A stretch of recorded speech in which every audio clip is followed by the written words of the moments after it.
Hi there, Ruby Retrograde Tarot and Tea here, and what will I be serving up? It is day 10 of Ethony's 31 Days of Tarot Challenge. What is today's prompt? Day 10 is your top underrated decks. Now, I had to think about that one because I was trying to think of the decks that I have, and it seemed to me like a few people had talked about the decks that I've had because I did do when I was researching for decks that were of interest of me. I would rely on either customer reviews or YouTube reviews. So I believe that most of the decks. I believe there was quite some hype. Let me if I'm looking real quickly at my tarot collection. I mean, for example, Star Spinner, that was everywhere. Modern Witch, that was everywhere. Even just plain old Rider-Waite-Smith, that was everywhere. More recently, Intuitive Night Goddess Tarot, because after the Kickstarter campaign, it went into mass market. That was a hype there too. Yeah, but so then I tried to see what were the decks that I didn't see a lot of, either reviews or whether it be on YouTube or on the internet, for example, Amazon or whatever bookstore. And so I came out with three. Now, for sure, for the three, there's very good chances that, someone might go and say, no, everybody was talking about the deck. What are you talking about? And if that's the case, say it. And then I'll just say, well, I'm sorry, I'll replace it with something else. But in any case, no, I won't replace it. Those are the ones that I chose. So too bad. I did find that some of the decks that were underrated, were, for example, Marseille Deck, because when you search anything tarot related, or a lot of the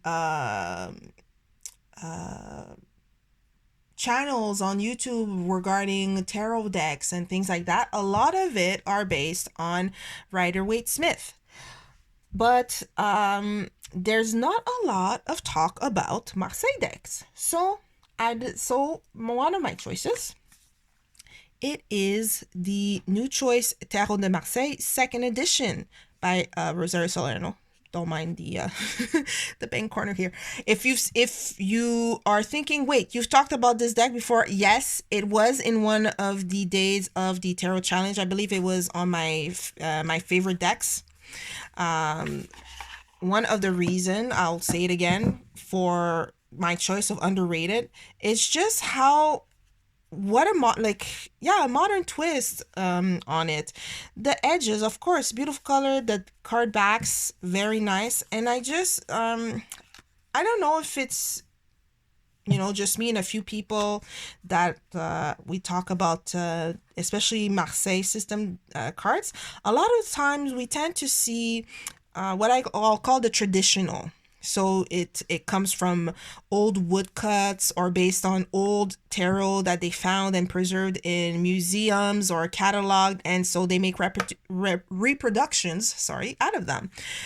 And it's not often you find different versions of Marseille, at least to me, where I am right now.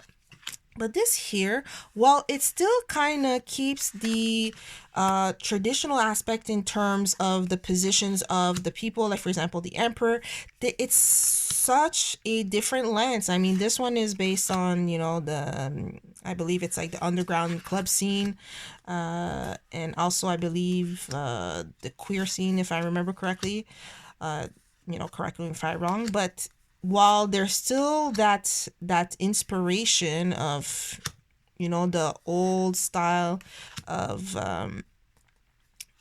Marseille, here you have a totally different approach of it, and I really like it for it. I mean, look at like the devil, like full on. I probably should be covering it. I'm covering the bits. I just thought about it. I don't think YouTube will particularly appreciate this, so pretend you never saw those. So, and also the colors used, I really like it. And of course, like last time I said, while it is Marseille, so it is very pip, there's the flowers have been updated. Instead of being, 1400, it's 2021, 2020, 2022. Like, the flowers are up to date. I feel that it gives a totally fresh look to that particular deck, or to the particular system of Marseille. So that is one of my underrated deck, the new choice, Tarot de Marseille. Let's put that away. The second one is also a Marseille deck, but this one I love because of the design. It is called the Tarot Initiatique by Arnaud Malherbe. Now, the reason why I like this one, first off, you have to know that this is a big boy, okay? It is big, it is tall. Even I have some issues in handling, because, hold on, let me see. If we take as a reference the first deck that I showed you guys, you'll see the difference, how big these cards are. I mean, just look at this. This is a full bed cover almost. Look at that. It's huge. Okay. But for example, like, look at the box art. It's so nice. Okay. And it's just this really great use of, I think, just pretty much 3 or 4 colors. We have navy blue, white, red and yellow, black for the outline. So, just the use of a handful of colors. And it has such this almost this art piece effect. When I first saw it, it was one of those I gotta have it. And oh my goodness, it took so much effort to find a copy of this deck, and that was an adventure and a half to get it. And yeah, the copy I got, if you notice, like, it seemed that when it was cut, it wasn't quite aligned properly. But like, especially if you look at the Hermit, you'll see that one border is thinner than the other.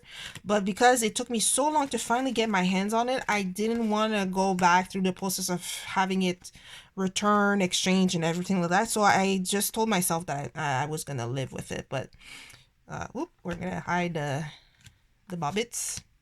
Then I have worked with it in the meantime, so that's why it's out of order. But it's just, there's something so like, something so French about it. But like, of course, Marseille is more popular in France and French speaking areas than Rider-Waite-Smith. But it's just so I don't know what's the word, like avant-garde. Or look at this angle for the Justice card. It's not, you don't see the Justice card front and center in your face. It's kind of like this angle. It gives a whole new idea. Or even this is the Page of Swords. And like, I was trying to look for one of the queens. Like, look how posh. Very, like, so posh, modern. That's the Queen of Cups. I wish I could find the other. Or here we have the Knight of Pentacles. Right there. Even for the Moon, you have the City instead. No, this is another version of the Devil. Or there. One interpretation of the Queen of Sword that I really like.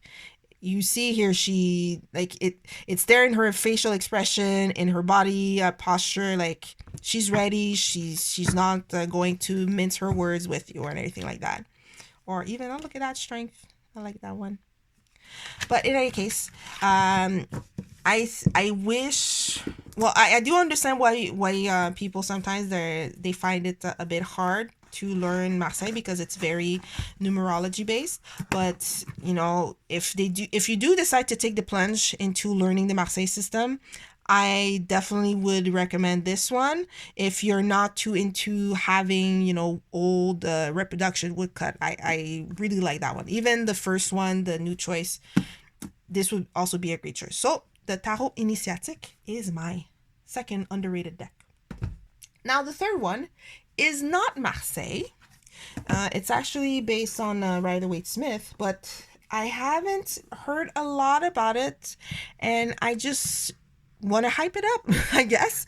The Heaven and Earth Tarot by Jack Sephiroth and Jamie Alford. This one, I I don't know how to explain how. Yeah, as you can see, of course, Los Scarabeo. They sometimes they give you just almost a tuck box, and sometimes they go all out with a huge book. Which, frankly, I don't mind a huge book. I like huge books because I don't have to force my eyes. And color illustration, 10 out of 10. And then we have the cards here. Let me put this away. Just, well, like if you look at the card, it seems to be a little more Christian inspired. I mean, like if you look at the High Priestess, it totally looks like a statue or a figurine of Virgin Mary here. And it's just this all throughout the deck, whether it's minor or major, there's this somber, dark atmosphere. Yes, because there's gray clouds and stuff, but it just illustrates the people. It makes it adds this grandeur, this wow effect. And I just really like the setup. I mean, the Queen of Cups here, love it. And it's just, you see, like it's almost kind of when it there's this really hard day of rain, it's gray everywhere, and then all of a sudden something, a ray of sun just pierces through the clouds, and it just makes this kind of contrast and effect that's just really nice. Yeah, it makes this a glorious effect as I like it. Now, as you can see, it's on the shiny side. So as you can see, you'll be able to catch my my ring light here. But you know, look at this epic death card here. It totally feels like horsemen, 4 horsemen of the apocalypse here. Then we have the Temperance, and depending on the card, sometimes you see, if you look at certain of the characters, like for example here, Temperance, you can barely see the eyes. It's almost as if Temperance has no eyes here. But then you'll look at the Empress, and here you can see her eyes, like her pupils and stuff.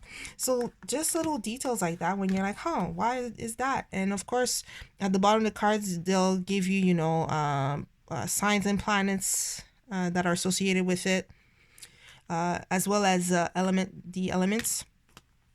And I don't know how else to explain. Or like the Knight of Wands. Like, I mean, talk about furiously and going like all hog on your projects and your passion. Like you're all about it.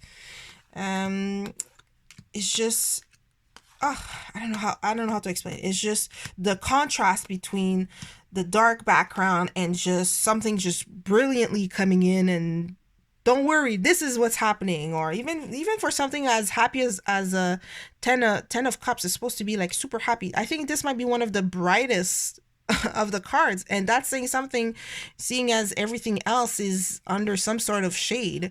And even here, like perfect success. So I think it's kind of a somber tone. I believe now, you may not agree, and tell me so if you don't agree. If you decide that you want to do some sort of shadow work, maybe that could be a choice for you, because of its own like more darker tone. Like it's not. It looks like when if it needs to give you something straight, it will give you something straight and not tiptoe around it. I haven't done shadow work spreads with this, so I can't tell you how mean or nice it is. Then again, everyone with their own decks will have different experience with it. But yeah, and also the backs, like everything has this like very serious tone, and like I mentioned, it seemed to have like a little touch more Christian salt and spice added to it, only because of certain of the things here are kind of look pretty Roman Catholic-y or Christian like, but it's not necessarily in your face. I mean, it's not as if you're gonna feel that it's particularly leaning any sort of way, right? I mean, even this one, I almost kind of want to say it kind of has a Jesus feel. I don't know. Is it just me? But underrated because as I was looking for it, I saw comments about it on Amazon. They were all pretty happy with the deck, the images, the card stock, everything else. But I didn't see, at least at the time when I was looking this deck up, I didn't see a lot of reviews or flip throughs about it. Now between then I purchased it last year, and now things certainly could have changed and more people might have decided to talk about it. But that is why I put it on my underrated, because I think this is a really nice deck, and I do believe, like, well, that will be for another the other day challenge, but if I decide to put it in my rotation for this year, I have the feeling that any reading it will give me, or if I give readings to other, it will, like, it's going to give it to you straight, and better have like some water to wash it down after, because it's gonna hurt or something. Well, hopefully it won't hurt too badly, right? Because it's always a bit, you always kind of feel a bit well, I don't know if you feel sad, but sometimes, you know, when the cards decide to just tell you something like really like, no, you've done wrong and this is why, and tack, and you're just like, oh man, couldn't you just be nicer about it? But you know, sometimes you need to hear it the way to hear it. But in any case, these are my underrated decks of 2021. Oop, let me put this back. The Heaven and Earth deck, Tarot Initiatique, and New Choice Tarot de Marseille, 2nd edition. So tell me, guys, what are your decks that you think were underrated in 2021? Let me know in the comments below. If I was wrong, tell me so, and tell me why another deck should have been the underrated. Until next time, thank you for watching this video. Bye-bye.